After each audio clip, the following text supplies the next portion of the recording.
It's March 21st, 2015. So as I was saying, there were a couple of priests that were involved in this programming of me to have me look like I was running after men and going into their apartment. And like, you know, why would the Catholic Church, I'm not saying maybe the whole Catholic Church, like all of them or whatever, but why would they want me to look like a child hooker, or to look like or to be raped in the future when I was a young woman? I mean, why would you have to think about motive? Like, why would priests who are supposedly caring about what happens to people, why do they care that this is being done to me, and that this is how I'm going to be made to look? And I think that it was possibly because they had used me or worked with the government on some other things, and I think that it is they were also trafficking some of my music there. Like tapes of my singing, and some of my music ideas and writings were being sent to, we were driving to the Mount Angel Abbey. They were being given to clergy there, and then I didn't know what they were doing with them. But, you know, I assumed that they were then giving them to people, figuring out which performers they wanted to practice, or directors or agents that manage performers.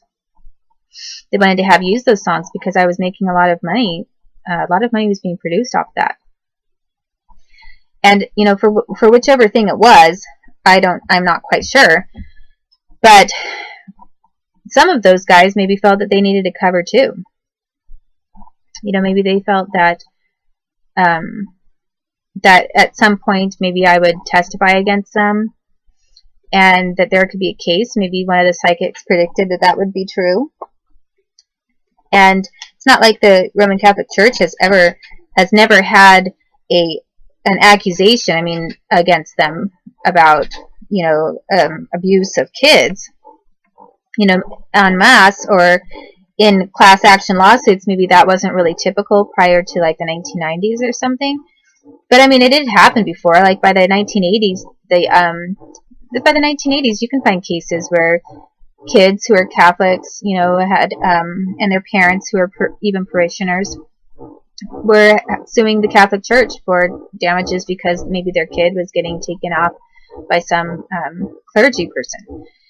And a lot of the people who end up going into the clergy, some of them, you know, obviously they're all Catholic, but some of them, quite a few of them, from what I've been told, are military, ex-military as well, because they tend to agree with the military lifestyle. So the the clergy kind of, or religious kind of lifestyle of living with a bunch of men, having your own quarters and kind of doing a routine thing and practiced and disciplined, that tends to translate well for people who have already served in the military. And I guess they make a better transition into or stay there longer. So from what I was told, that's the type of person sometimes that you will find in an abbey or monastery. And so some of the things that were happening, obviously, that I was involved in when I was younger, that occurred at the abbey, did involve fondling and some other things there. So, and rape a couple of times. You know, and I do remember a whole group of guys beating up, like Fight Club style, but a whole group of them beating up, it looked like one of the Bob Juniors. Other times it looked like they were all friends with the Bob Jr. And I don't know if they told Bob Jr., whichever one it was, or my dad, I don't know if they told him, you better make it look really good, like we're all friends. Or if they really were all friends to some degree, in some ways, like one of them. And but I saw a couple of different things, so I got confused about which was which. Because I did see a Bob Garrett get jumped by a whole group of monks, and then alternately, or not alternately, but along with that, at other times, it looked like they were all really good friends, like pals.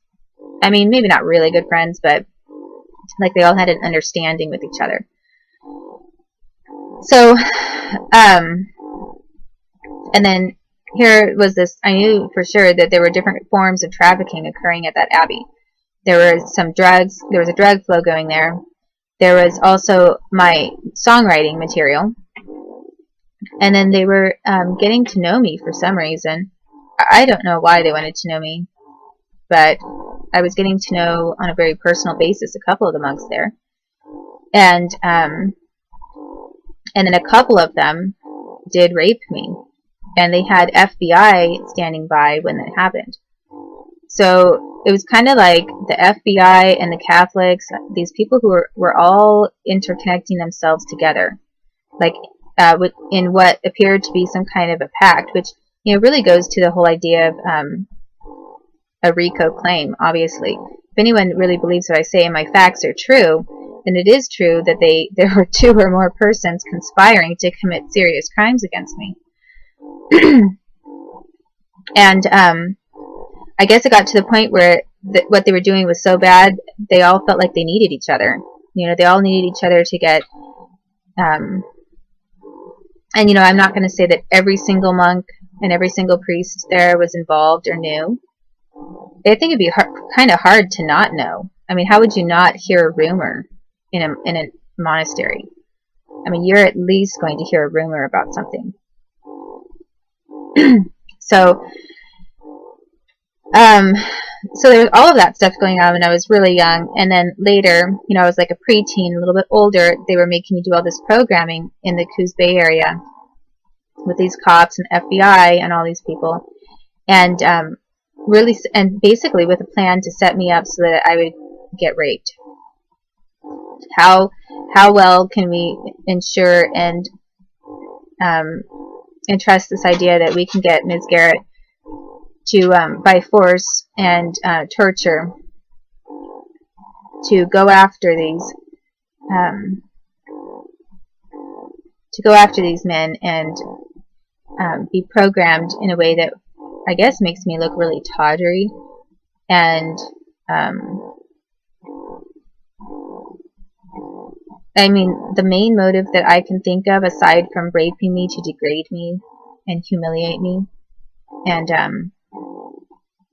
maybe someone else that they knew who it would harm and whose feelings it would hurt and upset.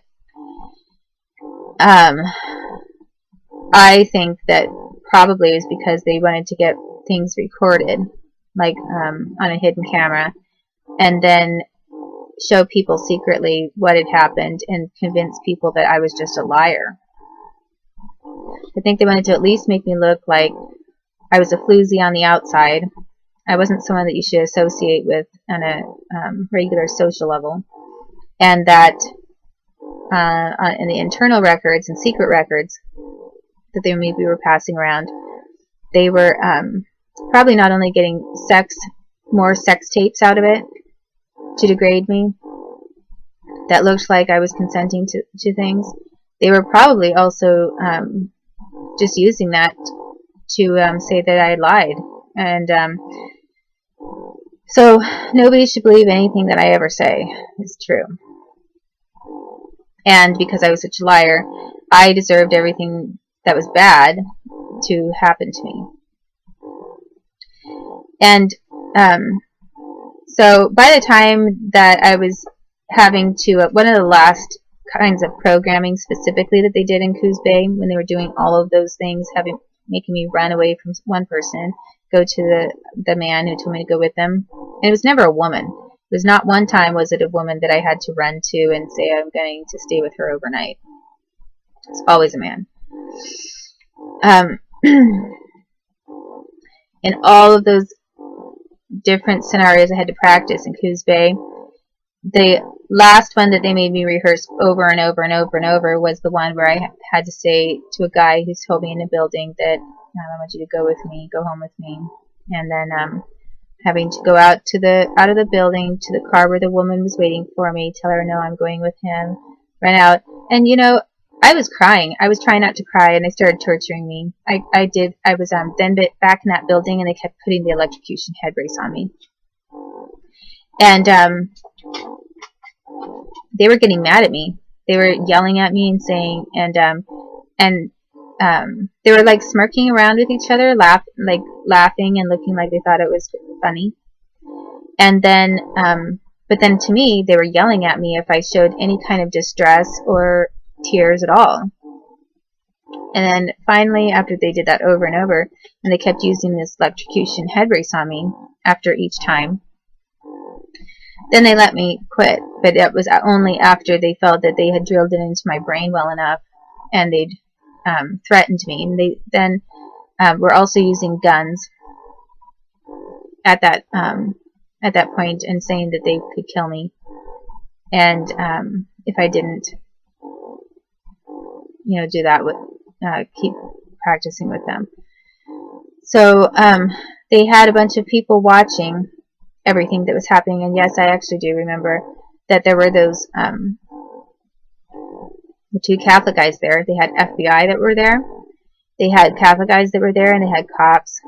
And all of those individuals saw me being forced to rehearse that whole thing. And then one of the religious men, one time, I'm not sure which one it was, but one of them came up to me and said, I'm going to try to protect you from having this enter your mind and you be responding to what you're being programmed to do or whatever. So then he did a blessing thing of me. Like, I had to stand in front of him, and he prayed against Satan and did a cross thing or something on my head, and a quick blessing, and had some kind of a medal, and he gave me a medal. It was like a small medal of some kind, but he gave me a really small pendant kind of a thing. And I don't know what happened to that, because I thought it was mine, and then it got stolen, just like everything else ever got stolen. And I wasn't sure why he was saying that he was blessing me to do such and such, but they already knew. But then they were watching all this other stuff, and they had these kind of their expressions were sort of like, the group of people were like,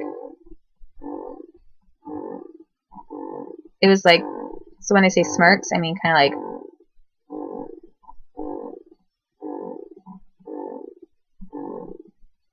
but with a little more hate. I don't know how to inject hatred into my expression, but